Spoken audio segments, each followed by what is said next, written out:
what a dream looks like. Is it to feel pain, or is it to feel love?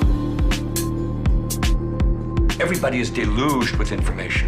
What to pay attention to, what to ignore. Intelligence is clearly the ability to predict, to know what's going to happen next. L'inspirateur n'était pas un être humain, mais c'était une calculatrice. The most valuable thing you can develop is intuition. I think schools should be focused on respect and ethics. Use it or lose it. Las limitaciones a veces son muy buenas. Any intelligence can be used benignly or malignantly. I do not see any relationship between intelligence and morals. We are the emotions of our passion. Are we going to be able to be educated well enough to understand that nature is about life?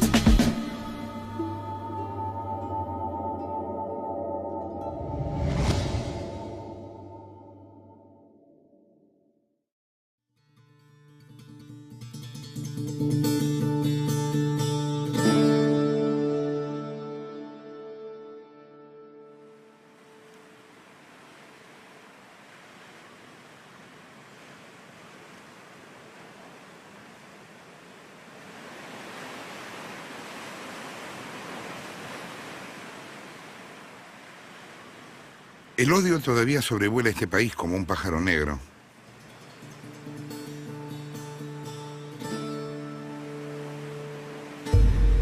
Ya no se siente tanto en las miradas, pero permanece en las costumbres pequeñas, en los gestos automáticos. Odio en las alacenas, en los roperos, cansancio de tanto odio que pasó. Aristóteles decía que el odio era incurable, pero con el tiempo comenzó a vérselo como una actitud que era pasible de cambiar.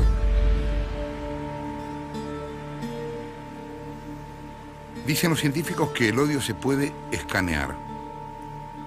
El odio está en la circunvolución frontal del hemisferio derecho del cerebro.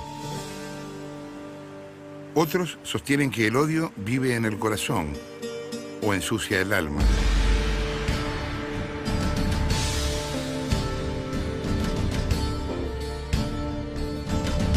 El odio es hijo del miedo. Odiamos lo que no entendemos y desestabiliza nuestro pequeño sistema de creencias. Por eso las brujas odiaban a los médicos y los guerreros a los pacifistas. Nuestro occidente académico y atildado hasta hace pocas décadas no dejaba votar a los negros o a las mujeres. La España descubridora veía a los indios como animales. Y Europa le dio sustento filosófico a la teoría de supremacía del hombre blanco. El odio forma parte de la cultura. ¿Con quién casaría a su hija? ¿Con un obrero inglés o con un obrero boliviano?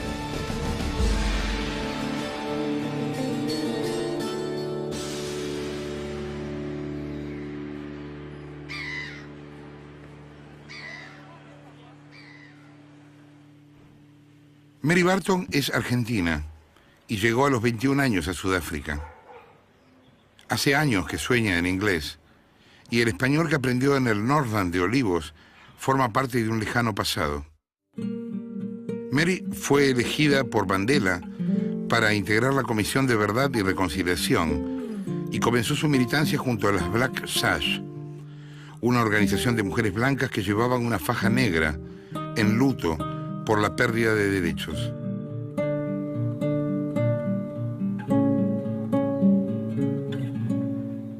En 1995, Mary Barton escuchó en la CONADEP sudafricana a 22.000 víctimas y unos 7.700 represores.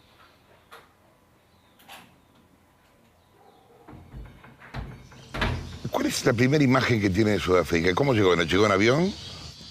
No, in those days you couldn't go by plane, you had to go by sea.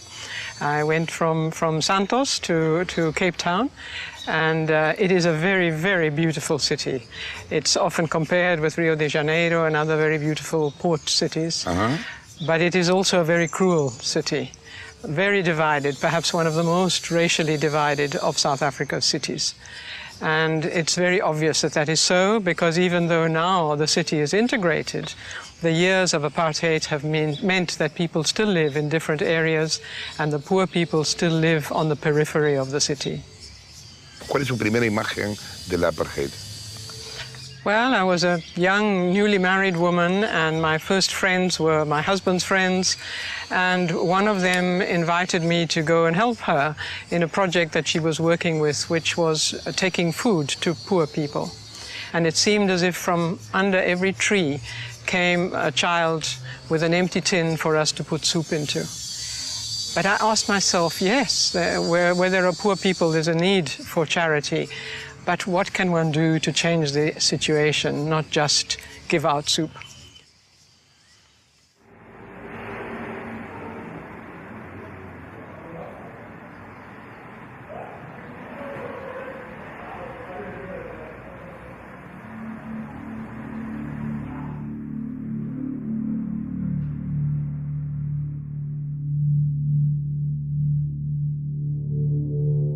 Apartheid significa separación. Fue impuesto en Sudáfrica por los colonizadores ingleses y holandeses y comenzó en 1948 con la llegada al poder del Partido Nacional.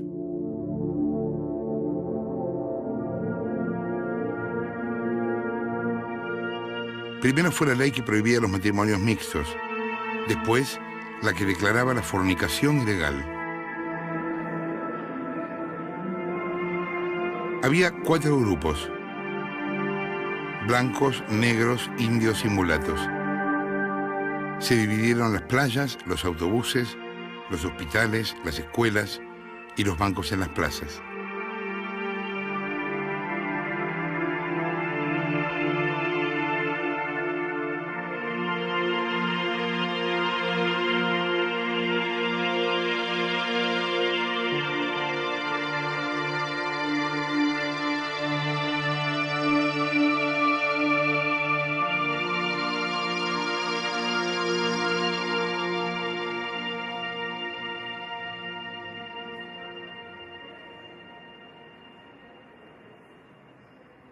The degradation of the tests to decide what color you were in those, that was also something very new when I arrived there.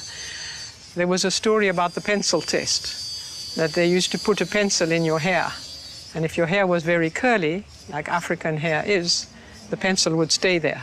Then you were an African. But if the pencil fell out because your hair was not so curly, then you were not.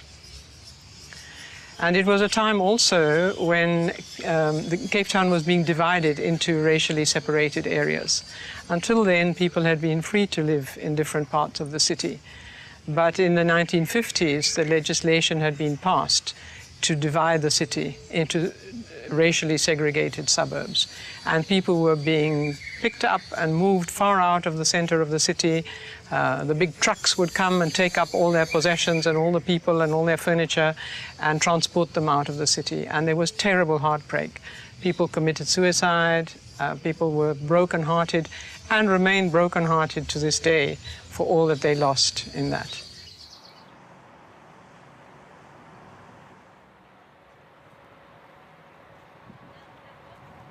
La del Distrito 6 de Ciudad del Cabo es la historia de un exilio. 60.000 personas fueron expulsadas de aquí cuando se decidió convertirlo en un barrio exclusivo para blancos. Hubo quienes salieron a la mañana y a su regreso se encontraron con escombros.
we were labeled as colored.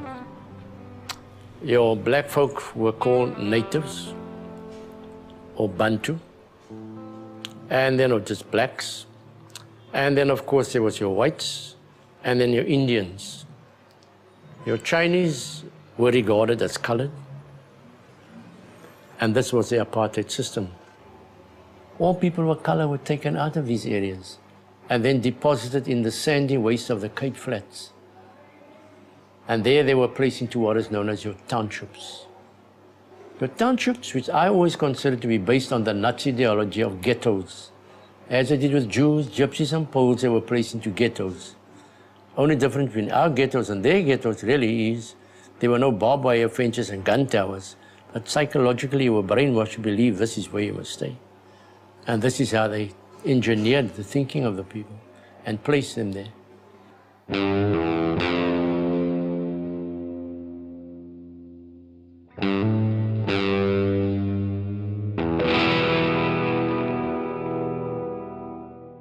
En la discusión cotidiana con cualquier persona blanca, de su familia, o no en la discusión política, sino en la cotidiana, ¿cómo explicaban ellos que veían a los negros? ¿Qué eran para ellos los negros?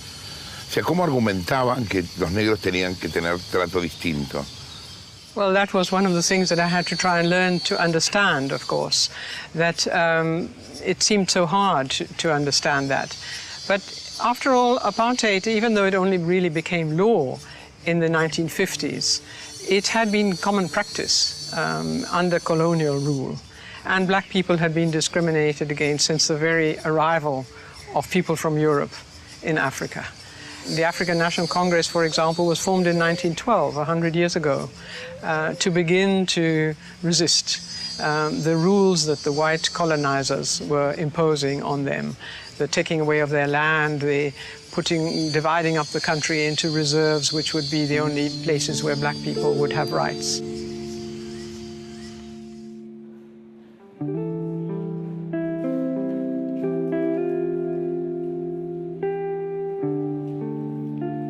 This block over here, this is the block that I lived in. That's my home over there. And I stayed there for 27 years. And this quad here, this is where we played our soccer, our cricket. 2 of those blocks were demolished. And why? Because they needed to build garages for the cars of the white people. Now, I know of cases where people had gone to work in the morning and then come back the evening and find that the house has been demolished. So I can imagine one day you're here, come home, and they're busy demolishing your home. And suddenly you find that slowly but surely, all around your homes are disappearing.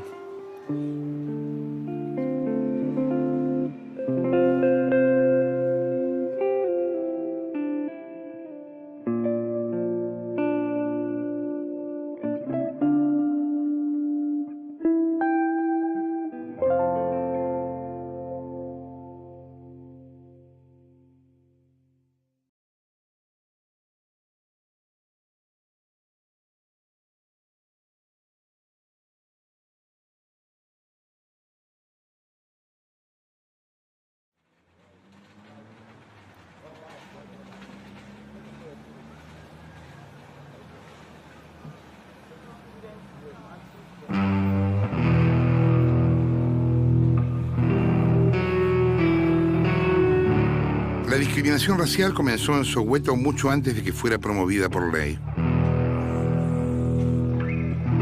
Ya en 1900 vivían allí los trabajadores negros de las minas de oro que explotaban los blancos.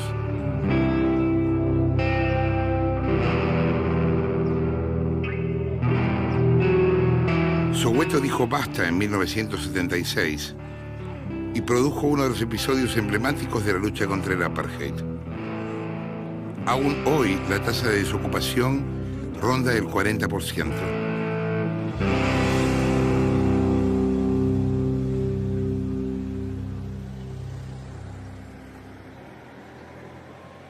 Alf Kumalo es uno de los fotógrafos más importantes del mundo. Colabora en el New York Times, Time Magazine, The Independent y Der Spiegel. Fotografió a Mandela durante 35 años, pero recién en 1990, cuando Sudáfrica tuvo las primeras elecciones democráticas, pudo dar a conocer su trabajo en su país. This is the prelude to the events of 1976. And this guy is being arrested. Both of these guys are policemen. And this is in the 60s, but this is during a soccer game. And this is 76 as well. They're beating this man up. Fortunately, he's still alive. And then, of course, this is part of the uprising here. As you can see, this is Meadowlands Hostel, police firing tear gas.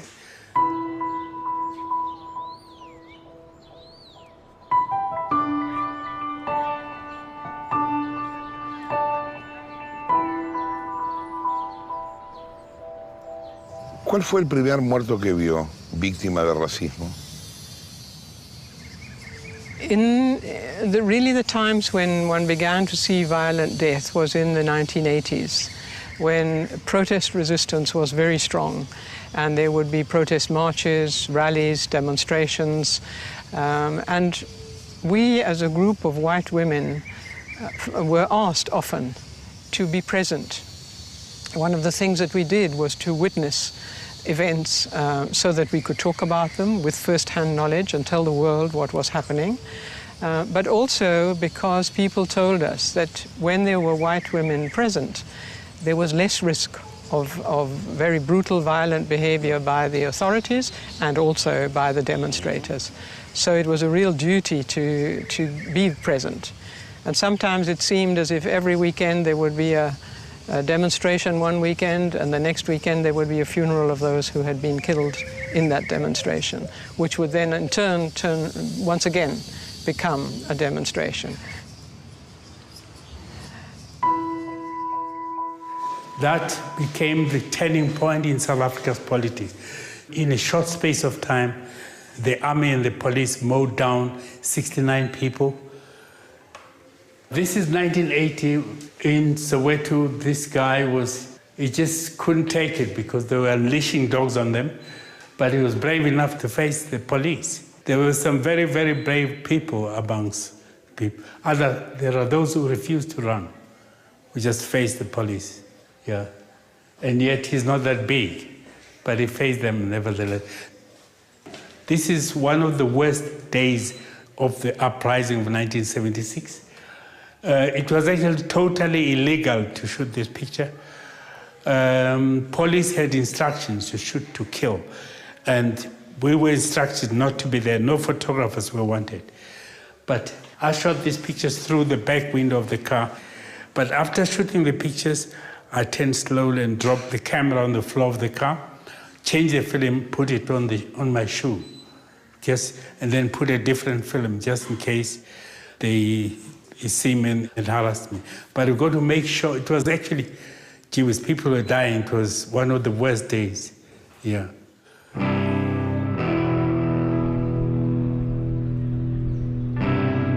El 16 de junio de 1976, un viento cálido recorrió Soweto. El viento se transformó en fuego y finalmente en hielo. Aquel día, los estudiantes ganaron la calle en protesta por la imposición del Afrikaans como lengua obligatoria.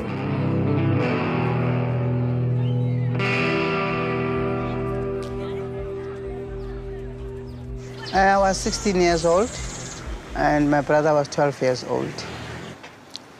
Our education was referred to as Bantu education. That means it was different from what was being taught in the white areas. So it's like, this is for black people. We really felt threatened because we knew that Afrikaans is an oppressor's language. So why did we have to learn in that language? If it's education, we have to stand up for ourselves. Todo comenzó con 30 chicos cantando el himno Soto frente a la escuela secundaria Pefeni. En segundos, toda la ciudad cantaba el himno bajo los gases y las balas.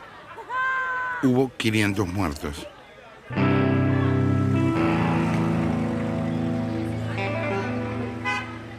We never thought police would open fire, no, because we just thought they're there to monitor the situation, you know. But to shoot, it did not really make sense. You know, we were running helter and skelter, running amok in confusion, hiding ourselves in the nearby houses. You know, it was so confusing.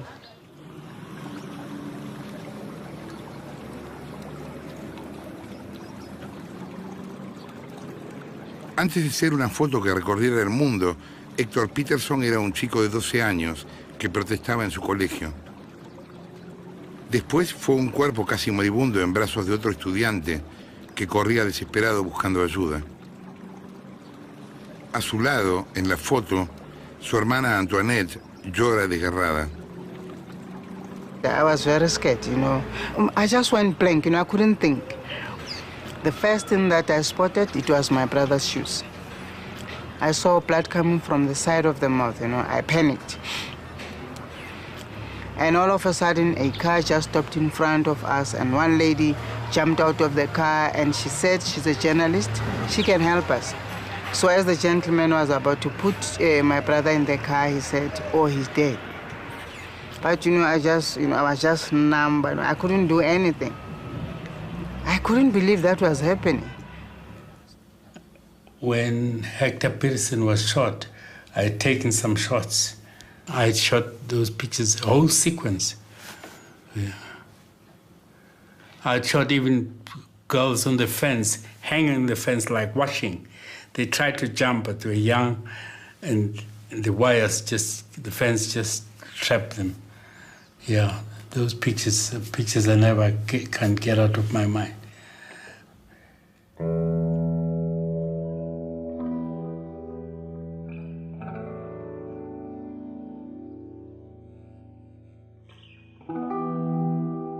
Antoinette se encarga ahora de las visitas guiadas del Museo y Memorial Héctor Peterson, a pocos metros de donde su hermano fue asesinado.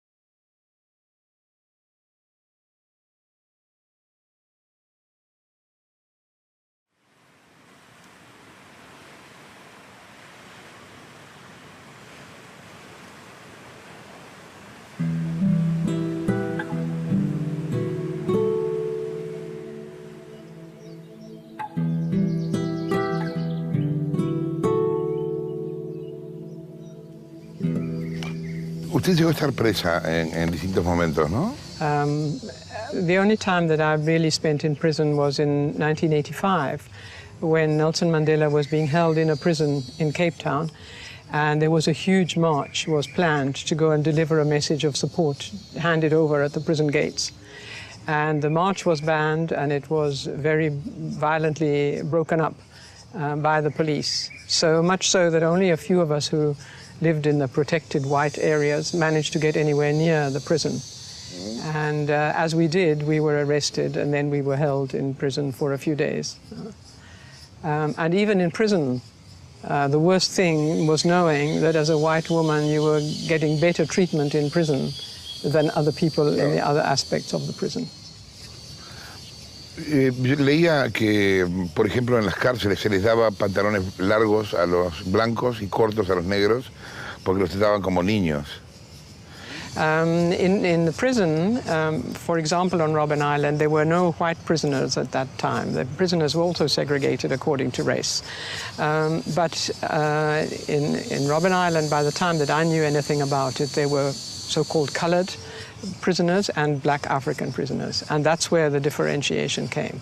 So that colored people were given different food to eat, warmer clothes to wear, thicker blankets to sleep on, and black people were presumed to be stronger and hardier and have less need of those things. And that was one of the very interesting things that under Mandela and Walter Sisulu and others in the prison, they were determined to break down those divisions and to share what they had irrespective of their racial divisions, and to begin to work even with the prison warders who were white and often very badly educated, to treat them as human beings, to refuse to let you might say, a natural hatred take over.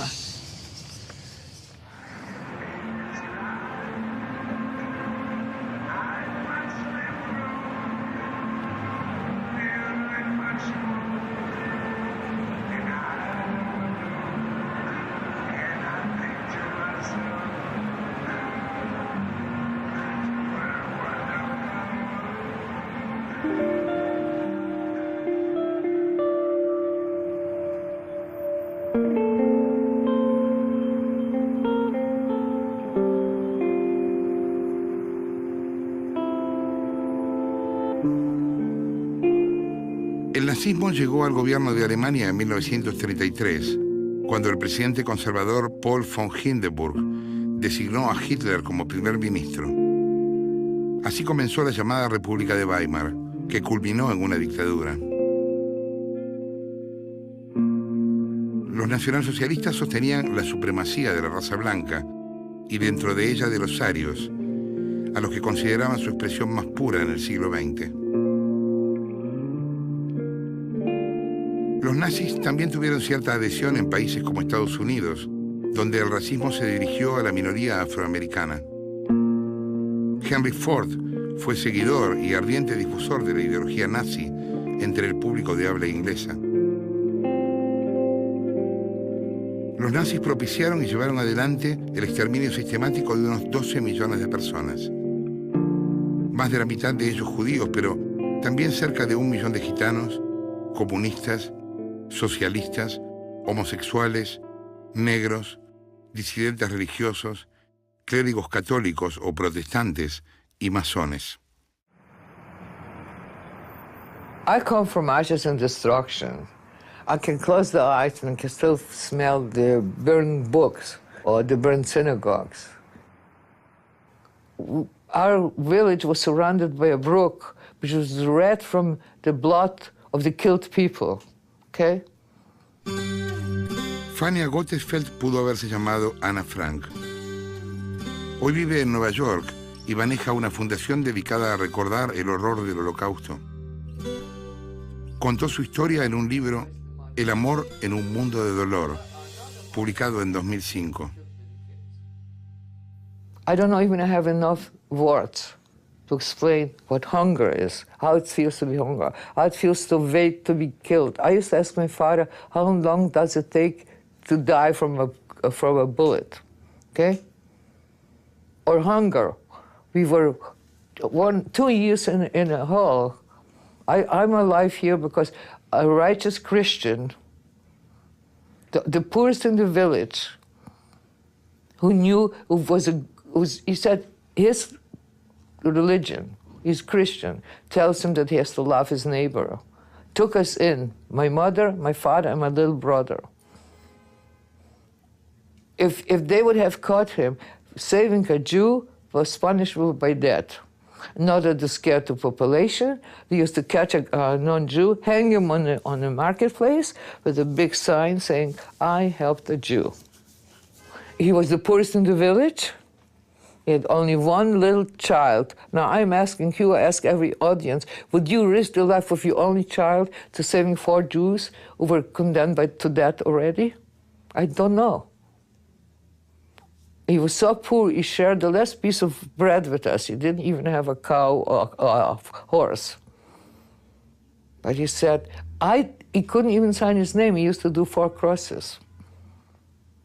So first we were on his attic, then we were in his barn, and then all the neighbors who were Nazi collaborators started to talk. There's something's going on there. He dug a cave for us underneath. For 1.5 years. We were totally dependent upon him to bring us a little water, a little piece of bread. We were surrounded by rats and mice and lice. I said in my book that I had so many lice that my hair was moving. It's not a figure of speech, literally. Waiting any minute to be killed.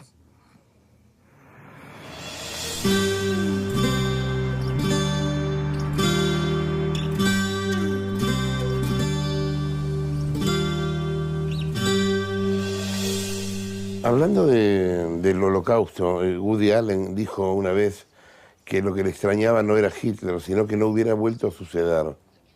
¿Qué pasa cuando las sociedades se vuelven locas y deciden matarse entre sí? Well, I think that the major lesson of the Holocaust, frightening lesson, is that it happened, right? That's true. And once it happened, then, as another great German philosopher, Günther Anders, said, happening of something awful does not decrease the possibility of repetition. On the contrary, it makes it more probable. Hiroshima was a shock, tremendous shock, you know, 100,000 people killed, murdered in one go. But Nagasaki hardly ever remember, you know, it was repetition. Hiroshima made Nagasaki likely, not only possible, but likely. My fears are even go further than that, because I think that the most awful lesson of the Holocaust is that ordinary people, good fathers, good neighbors, excellent parents, very nice people, people with whom you would like to spend your time, go to pub, drink beer together, they participated in this mass murder. The easiness, the facility with which ordinary people can participate in doing evil.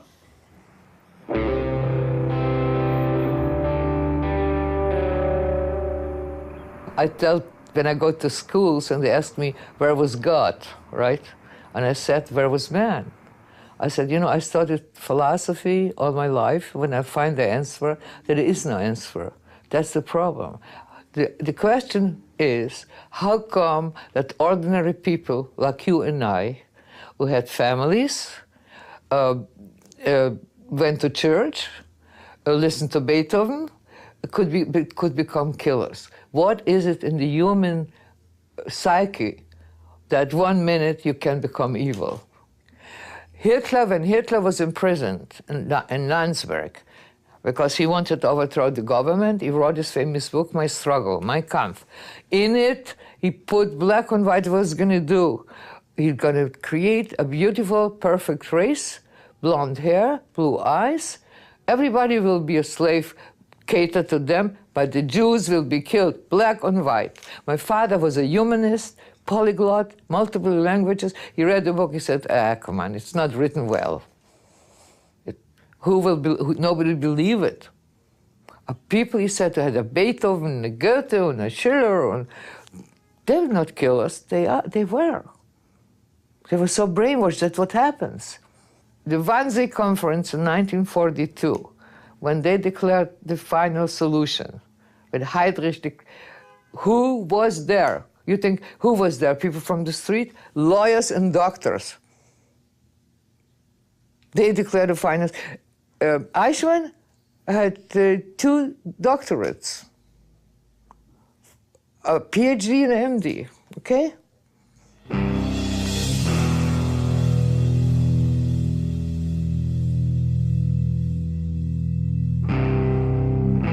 One and a half million children. Go ask a question. What crime have they committed? There's not even a name for them. This famous poet, Anna Akhmatova, the Russian, she wrote a beautiful poem. She said, I would call you all by name, but the names, the records are gone, there are no names. You know, it's like, the question, what happened?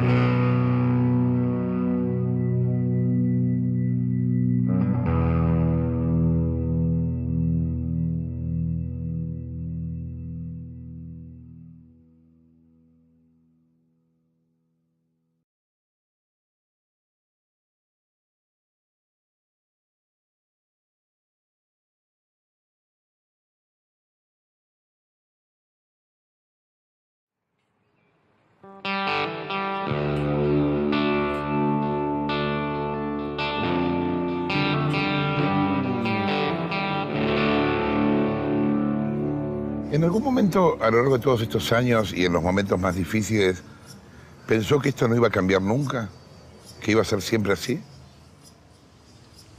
I never thought I would live to see the end of apartheid, and hundreds of us did not think so either.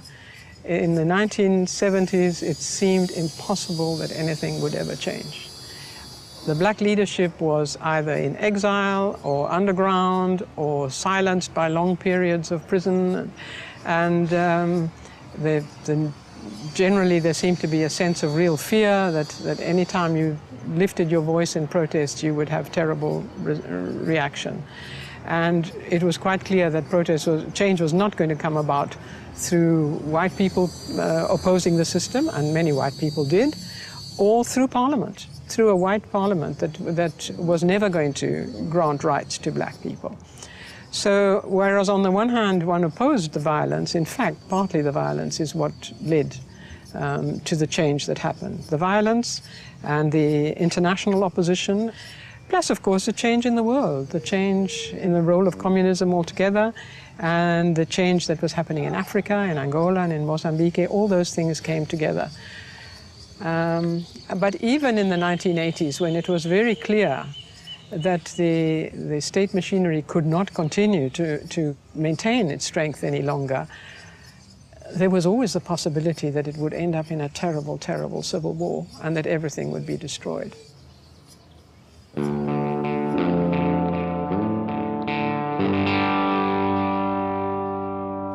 The most frightening, most terrible conclusion from studying the Holocaust is that how easy it is for people to do it. It was a normal society, normally working. The normal railway men brought people to the gas chambers. You know, the sanitary officers poured the poison through the chimney. Ordinary people in their ordinary capacities, not special capacities. They were not appointed murderers. They were doing their jobs, and they did it. It was, of course, extraordinary situation. It was a situation of war going on. During the war, things may happen which do not happen in the peacetime. That's all true. But we are moving towards extraordinary times. We are living, actually, already in extraordinary times. So this cooperation between circumstances may happen again.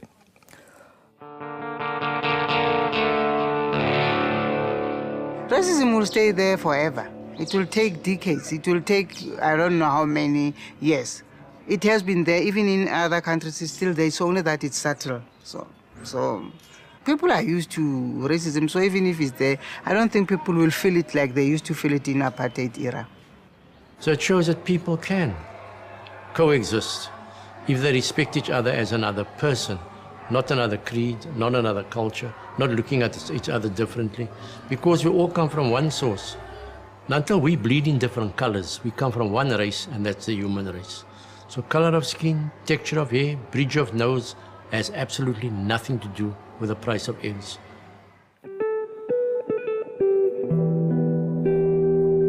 A lot of people ask me, am I coming back to District 6? Well, quite frankly, no.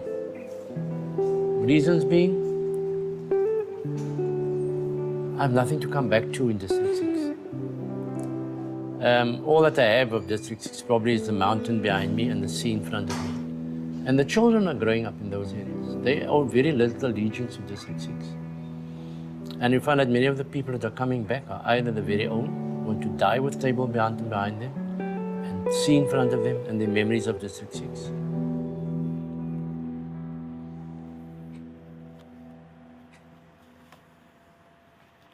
Santayana said, our philosopher, if you don't remember the past, you may repeat it in the future. Just to quote him, not literally. We have to talk about the past because we are part of the past. And we have to fight ourselves not to do what we did in the future. We have to teach our children not to be perpetrators. We have not to be bystanders and not to be victims. We have to teach our children not to hate. Hate brings intolerance brings hate, and hate brings more hate. There's not enough love. There's too much hate now going all over. All over. Our mantra is never again, but nobody listens to us. So this is why, as long as we are still alive, I'm one of the last survivors. We are all in the 70s and the 80s. It behooves upon us. It's important that we go out and we teach the young people what's going to happen that when evil takes over our psyche, because we have both good and bad.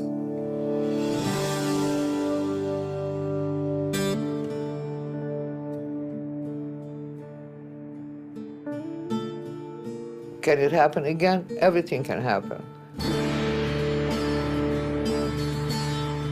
We live in times where the only certainty we have is the certainty of uncertainty.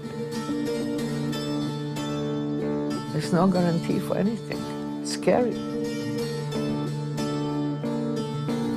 Well, we stop fighting for these sort of things and start fighting for a piece of bread and a glass of water.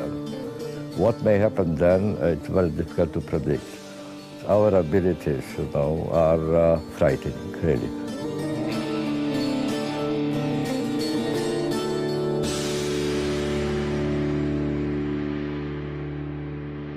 ¿Dónde estaba el odio? ¿En los dos? ¿En los blancos? ¿En los negros?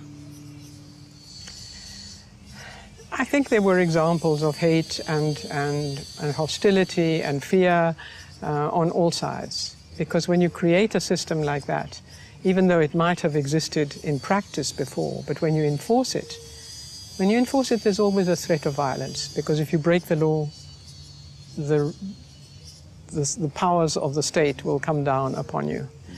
And so there has to be an undercurrent of violence when people are denied their rights. So the violence came from both sides, came from anger and fear and resentment on all sides. ¿Usted llegó a odiar? ¿Usted? I don't think so. I think one of the amazing things about living in South Africa is that you get inside the skin of other people. You see what makes them fear, what makes them angry. You see them as human beings. I think it's really only possible to hate if you can put enough of a barrier between yourself and the other person as a human being.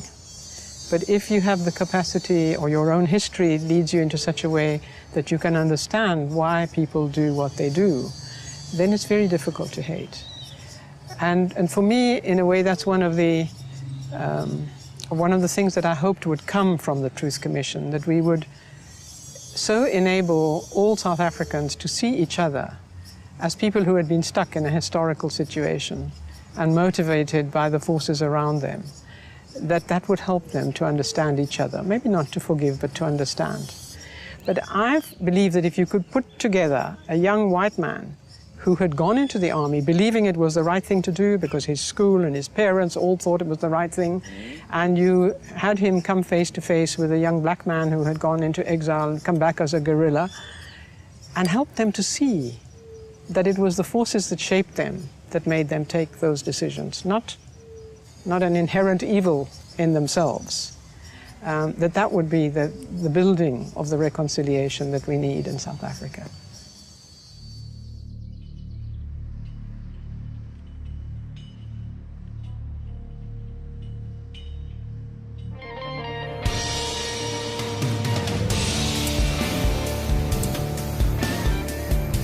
¿Se puede odiar el odio o nunca podremos librarnos de él? ¿Qué hacer con el miedo? ¿Es posible o es justo perdonar? ¿El perdón es liberador?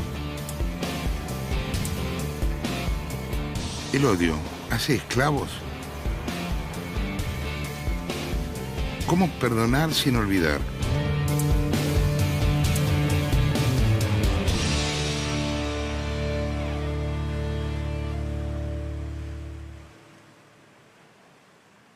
Continuará.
what a dream looks like. Is it to feel pain, or is it to feel love? Everybody is deluged with information. What to pay attention to, what to ignore. Intelligence is clearly the ability to predict, to know what's going to happen next. L'inspirateur n'était pas un être humain, mais c'était une calculatrice. The most valuable thing you can develop is intuition. I think schools should be focused on respect and ethics. Use it or lose it. Las limitaciones a veces son muy buenas. Any intelligence can be used benignly or malignantly. I do not see any relationship between intelligence and morals. We are the emotions of our passion. Are we going to be able to be educated well enough to understand that nature is about life?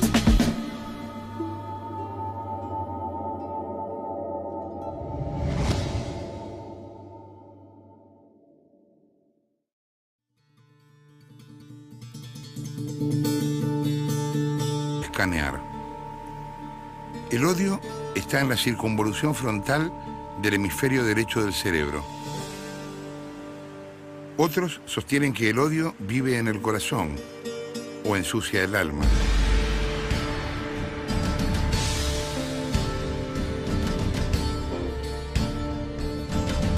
El odio es hijo del miedo. Odiamos lo que no entendemos y desestabiliza nuestro pequeño sistema de creencias. Por eso las brujas odiaban a los médicos y los guerreros a los pacifistas. Nuestro occidente académico y atildado hasta hace pocas décadas no dejaba votar a los negros o a las mujeres. La España descubridora veía a los indios como animales. Y Europa le dio sustento filosófico a la teoría de supremacía del hombre blanco. El odio forma parte de la cultura. ¿Con quién casaría a su hija? ¿Con un obrero inglés o con un obrero boliviano?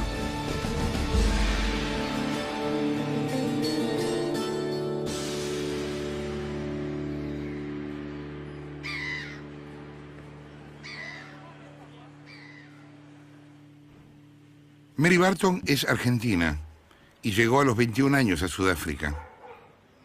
Hace años que sueña en inglés y el español que aprendió en el Northern de Olivos forma parte de un lejano pasado. Mary fue elegida por Mandela para integrar la Comisión de Verdad y Reconciliación y comenzó su militancia junto a las Black Sash, una organización de mujeres blancas que llevaban una faja negra en luto por la pérdida de derechos.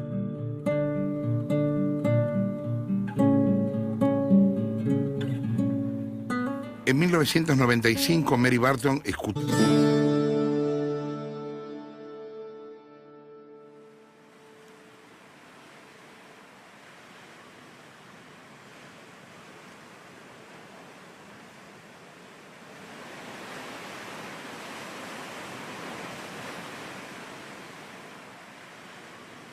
El odio todavía sobrevuela este país como un pájaro negro.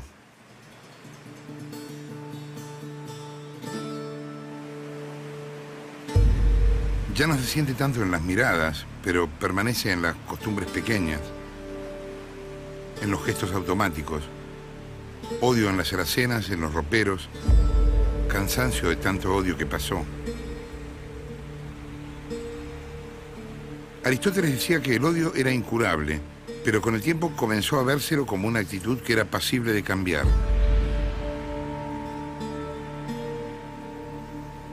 Dicen los científicos que el odio se puede